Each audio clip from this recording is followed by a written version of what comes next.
Okay, so shaking off shackles. So first, I think it's important to define what a poem is before we even get started, especially because we're dealing with some odd formats. So Webster's defines poetry as writing that formulates a concentrated imaginative awareness of experience in language chosen and arranged to create a specific emotional response through meaning, sound, and rhythm.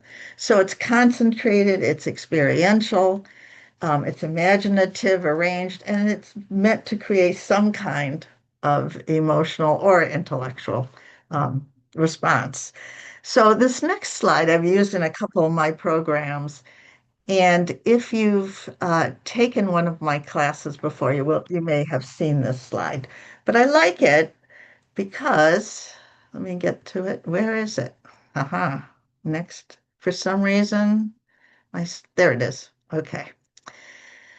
So this was published in the Michigan Quarterly Review in spring of 2023. And sometimes I ask my students, would you consider this a poem? Now remember, it needs to be imaginative, it needs to be experiential, it needs to be arranged, um, it needs language in a certain way, and it needs to evoke some kind of emotion. So for me, I would certainly say this flowchart poem combination is a poem. If you look at it closely, you can see there's financialization of selfhood, there's value in bleeding, there's scrambled, there's dysphorias, digestion. So it is experiential, it's personal. And I love the title. Some of my arrows are wrong. I mean, isn't that the way we go through life? Some of the way we travel may not be the right way through life, and it doesn't matter. It gets all mixed up. So for me, this certainly evokes an emotion, and I would certainly call it a poem, though other people might not. Okay, so that's one example. We're going to go through a few examples here. Uh, Okay, so what is a hybrid poem then? We looked at the definition of what a poem is. So a hybrid poem is a blending of forms in an experimental way that often disrupts the poetic norm of stanzas. However, it's still concentrated, imaginative, experiential, arranged, and meant to evoke emotion.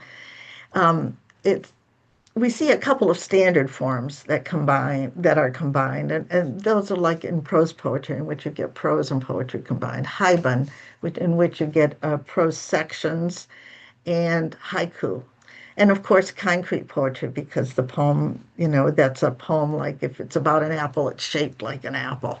So those are certainly hybrid poems. But there's many other kinds of hybrid poems, combinations that's, as I told some of you earlier, that are just fun to play with and see what happens.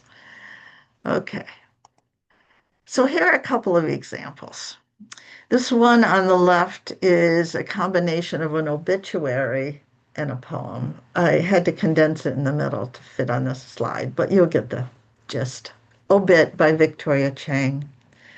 My mother died peacefully on August 3, 2015, in her room at Walnut Village Assisted Living in Anaheim, California, of pulmonary fibrosis. The room was born on July 3rd, 2012. The village wasn't really a village. No walnut trees, just cut flowers. The hospice nurse silently slid the stethoscope on top of my mother's lung and waited for it to inflate, the way waiting becomes an injury. She was living an indented life, a swallow that didn't dip. This was not her first death. All her deaths had creases except this one. I think that's so interesting. I mean, it is in a way a prose poem, isn't it? Because obituaries are written in prose normally. So it's a prose poem, but it's also a hybrid poem in that it combines things we expect from an obituary, her date, when she died, what she died of, where she was living at the time, all of those things. And I love that ending. All her deaths had creases except this one. It was just smooth. The other poem is obviously you can see that is a poem that combines math and a poem. And I love these kinds of poems too. They're visually exciting to me when I see them on the page. And it's a first impression, and first impressions are important. So this is Flow by Redislav. I don't know how you pronounce that last name, Rochali. Let it flow slowly, slowly, just where is. I often think of that plus as it, where it is, honestly. Honestly, just let it flow. It's kind of a cute poem in a very short way there. I like that. Okay, so we had an obituary, we had math. Okay, this is a poem that I'm going to see if I can increase it just a little bit for my eyesight. There we go. That combines a Venn diagram, and it's When the Light Betrays Us Twice by Marissa Crane. And the way it's read, you read the left lines, including the section that overlaps, or you can read the right lines and start with the section that overlaps. So, walking home in the liquid moonlight, there is a prayer trapped inside my body, begging to be recited, something about my Father, his transgressions and Holy Spirits, and holy they are when they keep me alive for yet another avoidant night. For the time being, I can skip through the streets. I can twinkle like a dimple on the sky's iridescent cheek. Watch as I perform a magic trick. Now you see me drinking down the moon and trapping her in my belly. Now you no longer see the spotlight on my 3 a.m. sends. And then I won't read the other side completely, but if I read across, it's light shines through the bathroom window, and my body is anything but beautiful, half made by my Father. Every time his hand shakes, mine shakes too. The spirits in this house have a new name by sunrise. Now, it's interesting, reading it straight across doesn't, well, let's try. Drunk, walking home in the liquid moonlight shines through the bathroom window, and my, there is a prayer trapped. It doesn't quite work reading all the way across. There are poems that do that, that have a center section that can be read either down the left, down the right, or all the way across. This one as a Venn diagram works, I think, if you just read one section at a time. Okay, let me get back down to my normal size here. All right, here's a fun one. You know those little tear sheets you see on bulletin boards? I love this one. On a tear, lost, one mind, last seen in childhood, answers to nobody, limited vocabulary. If found, please rip out its tongue and return with the last word uttered. And then there's these little tears that say art, therapy, never enough black for her shadow. Isn't that a great read all the way across? Art therapy, never enough black for her shadow. I love that. But I also love the humor of the piece at first, but then it gets very serious, doesn't it?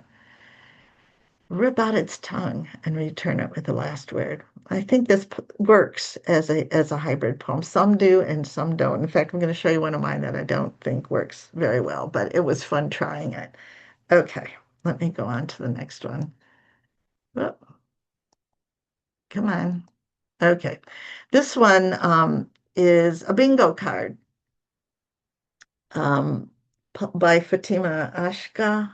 I'm not sure how you say the last name, but you can see the safe space in the middle is don't leave your house for a day. It's safe. I'm going to enlarge this just a little bit. There we are. Let's see if I can move it over. Okay. Um, it's interesting. You read through this. It's called microaggression bingo. These little microaggressions that people don't always know that they're doing. But like cast the third one over in the second row, casting call to audition for terrorist number 7. And then the first one in the fourth line, Casting call to audition for battered hijabi women, number 42. Um, there are things in here like, so what's Muslim food taste like? Okay. I went to India once to find myself. Oh, but you don't really seem Muslim. I love hanging out with your family. It always feels so authentic. So all these little, you can see how she's gathered all these little microaggressions and put it on a bingo card. And I think it works. I think it works. Okay, let me get back up again here. I want to make this a little bit smaller. Okay. All right, now here's my poem that I don't think works as well. I tried to combine a poem with a ballad.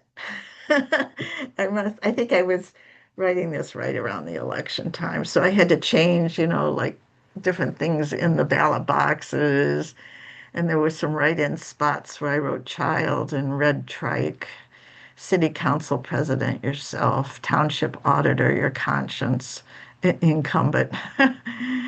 What I do think works are the two little poems in the right side bottom that I got out of it, but I don't think the ballot itself contributed a whole lot. It is interesting to look at and it was fun to do, but like there's a proposed amendment down at the bottom. A proposal to authorize poetry when a haiku attempts any entry through a dog door or any other portal. A yes vote means this amendment would allow a citizen to cast or compose a haiku or other short poem without prior permission or the counting of syllables, because nowadays you don't count syllables in haiku. But anyway, so, it was all right. Not great. Over in the lower right, though, the first response to Proposal 24 1 is a haiku, but it's kind of squished in there in that box. Storm litter, a child's tricycle upturned in the spirea. And then the errant aviator. We dug a hole for the feathered body, dead, attempting flight through reflected clouds. But first, we wrapped the small bird in a scrap of blue cloth, a bit of sky. We have huge picture windows, and the birds are always flying into them. Anyway, this was an attempt that I don't think was terribly successful, but I think some of the others were. So I just wanted to kind of show you that. All right. So this is from Carolee Bennett's Good Universe site. The URL is there at the top if you want to check it out. And she talks about the pros and cons. She says they invite engagement. Well, they do. You got to kind of figure it out, like that first one with the flow chart. They give readers agency, and that's because you have to figure it out a little bit. They're eye-catching. That math poem or the Venn diagram. I mean, it grabs you when you see it on the page. Those first impressions. They inspire a physical response. Yep.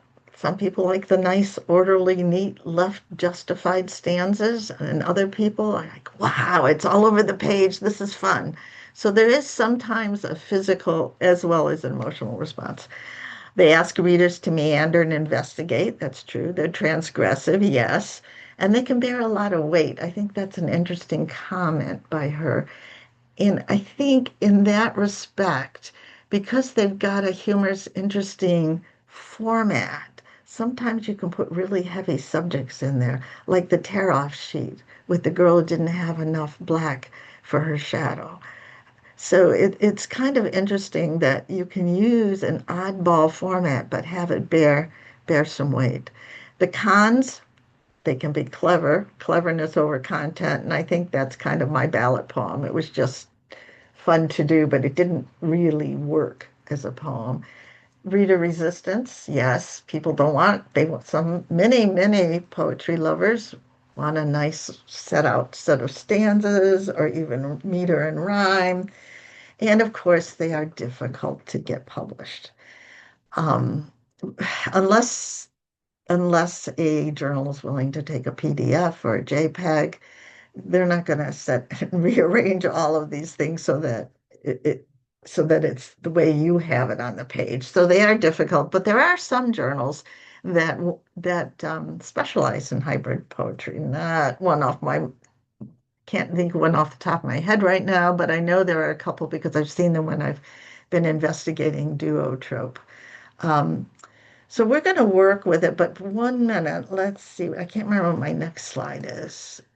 Oh, yeah. So we're going to work with this. Let me go back. All right, because one of the things you can do is combine it. You can combine them with anything. But I wanted to give you an example. Here, actually, I'll go forward before we start writing. Um, you see on the right-hand side, I mean, there's the flow chart, the Venn diagram, the bingo card, all these things, but there's more. There's, agendas, crossword puzzles, dictionary entries. There's all kinds of things you can combine a poem with. And then on the left-hand side, I wrote first choose the subject and then what kind of physical form and play with it. But sometimes this may not be true. I wrote this myself, but I thought later, I often will choose the physical form first and then the subject. And sometimes, if you're working with just a form you like or a look on the page, then you've got to figure out the subject that's going to go with it. So that really could go either way. Choose the subject first or choose the form first, whatever seems to work. And I wanted to read to you a poem of mine that came from a prompt, hybrid prompt. I'm just going to read it. I don't have it on a slide, but it illustrates a couple of things. This was a prompt in which to write a poem as a recipe. And so I had the form first before I had the subject, right? Because the prompt was write a poem as a recipe. Um, so what I did, and I think what helps when you do it that way, is first to brainstorm words that are associated with that form or words associated with the subject that could have multiple meanings and also apply to the form. So it's good if you have words with double or triple meanings that then you can insert. So when I was writing my recipe poem, there were words like proof, unbleached, cut in, pea-sized, temper, clarified, make a well, leaven, dust, knead, K-N-E-A-D, punch it down, rust, shape it, bake it. Those were all things I kind of brainstormed. And then you take a word like temper, which can mean several different things. In cooking, it means to a technique that you stabilize things, you get it all at the same temperature so things don't curdle and stuff like that. But also temper can mean, a temper. So I like to brainstorm the words first that I might insert, and especially words that have more than one meaning. So here's my poem called Make Bread. Oh, it's in my Meet Me Out There volume. Sprinkle a few tears on some yeast and let it proof. Then get out the stainless steel bowl you took from your mother's house after she died. It's dented and cold to the touch. Dump in 4 cups of unbleached memory, the sweetness of summer apples, autumn rain, and the warmth of an evening fire. Whisk together until you see your mother eating an apple or standing lovely by a bonfire in the rain. Cut in a bit of her laughter until pea-sized. In a smaller bowl, temper your thoughts with clarified moments. Did she hold you when your dog Bugsy died? Did you once see her kissing the neighbor? Make a well in your memories, pour in your thoughts. Leaven honestly with the yeast you proofed. Mix until it comes together large and heavy and you can barely lift it. Now turn it out onto a surface dusted with words you wish you'd spoken. Knead, recalling the baseball games she never came to, the school play she couldn't be bothered with. Let it rise until doubled, then punch it down. Let it rest. Go outside. Breathe in the air scented with winter. Wander a while, remembering the fragrance of apples. Return to the dough and tuck the troubled edges under. Shape it in a way that pleases you. The way you tucked blankets around her that autumn when it rained and she slipped away. Let it all rise again, then bake it in the oven of your heart. Pair this with a good Zinfandel, one with a complex bouquet and undernotes of regret. Okay, so I think that poem works fine combined as a recipe. So what I'm going to ask you to do now is I'll give you, let's see what time is it? It's 12:26. We have to one. I'm going to give you like 12, between 12 and 15 minutes, somewhere in there, 13 minutes. I'd like you to think, and it might be easier to think of a form first and then to start writing. So let's see what you come up with. It won't be a complete, revised poem, but that's okay. We all know this. This is automatic writing. So we'll come back in a little bit and share, or I'll take questions or whatever. Okay? I'll leave this up and and I'll get back with you. About how long do you think you want to take, Shutta? Maybe you said 10 or 15 minutes? No, I said 12 or 13. Let's see. Let's do 13 minutes. It'll come back at 12:40. Perfect. Okay, sounds So we'll good. be back at 12:40. Yeah.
Okay, we got 3 more minutes.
Okay, 1 more minute.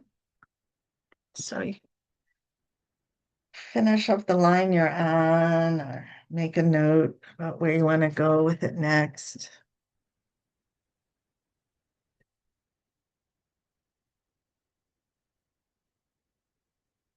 Okay, Alexis, can people can unmute themselves, can't they, if they would If like not, to? if not, I can unmute them for Okay. sure. All right. Okay. All right. Well, I hope you got some ideas. If you oh, somebody's a little from Laura there, a little equation. Life equals hope over experience. Nice. Um, yeah, if you don't want to share your exact what you've written because we're still revising, at least tell us what you were thinking of putting together and why you think it might work. Somebody like to jump in? Raise your hand. Okay, Monica. Okay, you want to unmute Monica and then Leslie. Unmute Monica. Monica comes to us from Colombia. Hello. Hi, we can hear you fine. May I share the notebook? I mean, can the image appear in the Can you can hold it up right in front of your camera? It's kind of yes, blurry where it is right there. blurry, No, it's, it's oh, blurry. well, Or it's may I blurry. read it? May I read Yeah, it? tell us, yes, you can read it and tell us what you did to make it a hybrid. I didn't exactly did I mean I didn't wrote I didn't write hybrid exactly. I meant I did a picture poem of a heart. Okay, okay, It's a heart. And okay. today I woke up with my heart broken into glass pieces. I don't know why, but my new love disappointed me. I think I should give love a second chance. My heart is made of steel, so hard, but so soft and tender. Mm. Oh. Well, those concrete poems are hybrid poems too, because they're combining art and poetry. It's just, yeah, it's I've just got one it. we didn't talk about today, but it's definitely a hybrid poem. Okay, great. May I Uh, check second one and last one? Okay. pardon me? May I share the second one? Oh, you have two. Okay, yeah. My new recipe. I will prepare a cherry pie with all my heart. Love is the main ingredient. Some sugar Hmm. flakes and some sweet crust that satisfies my belly. I am creative enough to mix the ingredients into a wonderful cherry pie. I'm not a professional chef, but my hands and attitude are what helps me bake a pie you won't forget. Bon Mm. appetit. Ah, thank Mm. you. Thank you, Monica. Okay, I saw Leslie's hand up next, and then we have several others. So, Leslie, what did you do? What did you combine? Hi, so hello from Berlin. And Oh, wow. I used to live in Pennsylvania for a few years, Philly, before coming here. So I used the Pennsylvania Learner's Permit application. Oh, And I didn't get very far with it, but I really do want to work with it. So I called it Looking Back. And okay. I'll just share one of the entries. So for last name, I put hopefully the one I didn't call myself in anger. Oh, Wow. lovely. Oh, I like this idea of using a driver's. Oh, because the metaphor is automatically built in. The Yeah. metaphor of driving through life. I mean, and then this learner's permit. I love this idea. You. Great, Leslie. Great. Okay, now I see. Going across the top here. Bonnie, you're next, and then Suzanne. So, Bonnie, can you unmute? Yeah. And I just happened to look over at what was on my desk, and I saw a picture of this is a hotel, sort of the luggage rack that you put your luggage on. Okay. So I went from there, so a little more art perspective. But this is called Recluse on Holiday. I just got back from Vietnam and Thailand, and I'm not a Oh, real good traveler. So oh, Um, so this was Recluse on Holiday. Catch me swiveling, legs and feet, checked luggage, find me searching, backpack, chocolate, eye shade, see me collapse into a good book, hotel room, alarm unset, tomorrow, alarming tomorrow. oh. You had the most important thing there, chocolate. I love it. Thank you, Bonnie. Okay, Suzanne and then Beth. You got to unmute, Suzanne. Okay. Yeah. Just like Bonnie, I looked over at my desk and I found a project that I had worked on for the raft. Okay. What is the raft? The raft is one of those Substack groups, Oh, okay. poetic groups with Phyllis Cole Day. And so I use the directions on this project to be the title of what's going to be a matching game. Okay. So the title of the hybrid poem is I hope you can match each phrase with a comparable Bible verse. Okay. So the prompt was relative to a quote, hope is the thing with blank that blank. Okay.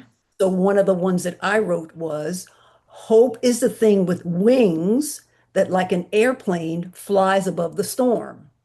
Hmm. And so I have one, two, three, four, five, six, seven of those. And on the far side, I have Bible verses.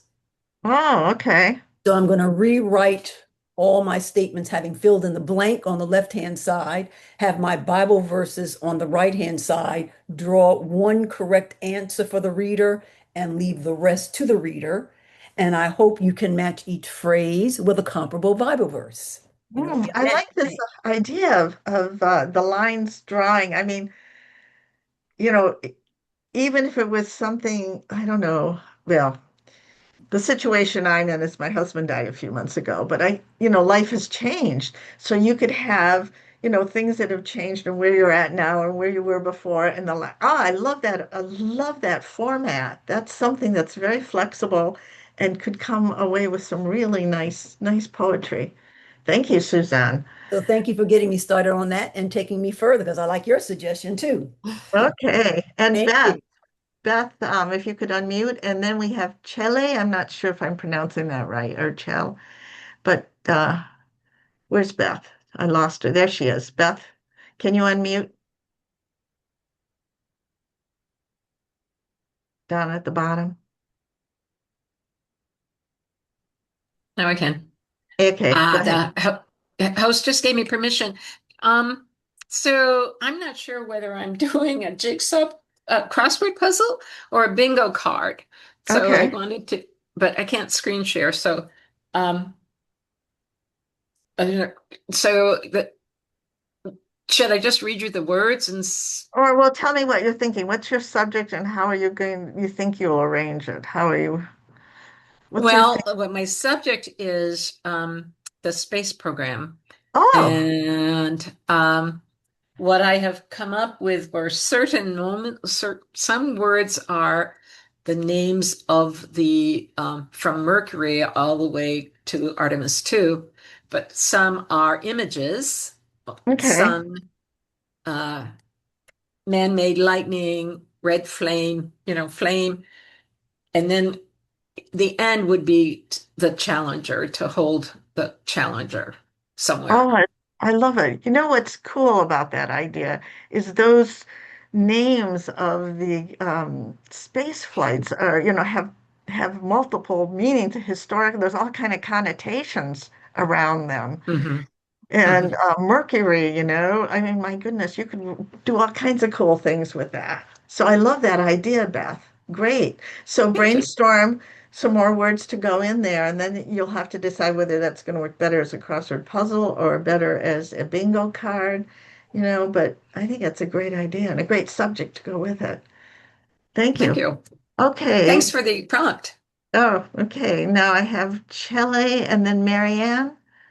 Did I pronounce Um, your name correctly? It's just shell. Oh, Shell. Okay. The first thing I did was thought about emotions and drawing a cladogram of emotions because my kid is a biologist and we did that a lot. But I realized you can't really share that. So where it took me was back to my dysfunctional childhood, and I decided to write an obituary for that. Oh, wow. Um, so here's an obituary for dysfunction. Here lies my hope of ever belonging, ever fitting in to the family that spawned me. But given that they're a toxic swamp that I crawled away from long ago, perhaps there was a hidden kindness in disregard and emotional abandonment. Here lies any sense of loyalty to people who made me less than, made me the scapegoat, and yet expected a savior, the reliable, loyal one who cleaned up their messes. Here lies my mop and broom, my Cinderella rags. I commit them to the earth. I am not in this grave you dug me. I climbed out. I'm finally free. Ooh, oh, oh, oh. Shell, if I can make this wonderful. I love this combination and it works well. I'd make one small suggestion Sure. is to end it at I climbed out. Because so often, this is one of my pet peeves. So often writers want to summarize or give their reader what it means at the end. And you want your reader to have that agency to figure it out themselves. So when you say, I climbed out, the reader goes, she got free of it, you know? Okay. That makes So, sense. Thank you. yeah. So I always tell people, please don't summarize your poems at the very end. Leave it open, leave some mystery, leave a little bit for your reader to work on. And then they put their own experience into the poem as they're reading it. But I love this combination with childhood. That works perfectly. Thank you so much, Shell. Thank you. Okay, Marianne, you got to unmute, hon. There you go. Okay, I tried to do an obit too. Okay. He wasn't supposed to die yet. The choir at First Presbyterian Church expected him on the podium at 7 p.m. every Wednesday religiously. Downbeat at 7 p.m. was his mode of operation. Decades earlier, he'd sung the cello line of Brandenburg's concertos while assembling mufflers on the Ford Motor Line. The score of all 6 concertos had been given to him by his high school sweetheart, a way to survive the unrelenting numbness of 8 hours on the line. The clock moved so damn slow, but in his head, he navigated the counterpoint eased into the Picardy thirds, subdivided his thoughts into 16th notes. When his heart stopped, he was singing Happy Birthday to Charles Ives, harmonies in fourths. It was the syncopation that stopped his rhythm, the way his big toe hesitated, stuttered, stopped tapping, the way he just couldn't resolve the chord. Lovely, lovely poem. The only thing I might suggest when you're thinking about revising is to put some dates in because obituaries normally have dates. And I would love a date like July 3rd, that big toe stopped tapping. I'd like a date that is personal and has to do with the music, something like that, you know? But just a lovely subject too to go with it. Thank you very, very much, Marianne. Anybody else want to share? I don't see any more hands up. Okay. Well, I'm going to just there's one or two slides left, and I think Alexis needs to say something. Hang on, let me get back to my share screen. Let me get back to my slides. Come on. Where are they? Oh, I think it's already up. It's just behind where I have you guys. Hang on. Da, da, da, da, da. I'm just going to minimize. There we are. Yeah, there it is. Okay. Um, this is just the covers of my 3 books of poetry. Um, I love these covers. Like I would want to go anywhere with some of these women. Hang on. I'm losing. Ah, okay, well, I'm back here to the end here. So there we go. And let's see, the make bread was out of meet me out there. Okay, and now we have Alexis wants to say something about Hope at Hand. And thank you all for coming. It's been really fun, and I love. I mean it's something you can keep coming back to, and fiddling with, and seeing what you can do. So do that. Do I have another one after this? Yeah, there we are. There is a survey they want if you've got a minute. And also, I'll be doing a program on 3 short forms on Thursday, April 23rd at noon as well. That'll be my second one for the Jack's Poetry Fest. And I am fascinated by short forms from around the world because most people only know haiku or limerick. They don't realize that there are short forms in Africa and South America and Indonesia and Australia. So we're going to do 3 short forms. One is from Scotland, that's the Burns stanza. One is from the Philippines, that's the Tanaga, and one is from France, which is the Triolet. So if you can join us on the 23rd, that would be fun. Okay, Alexis, over to you. Do you want me to stop sharing?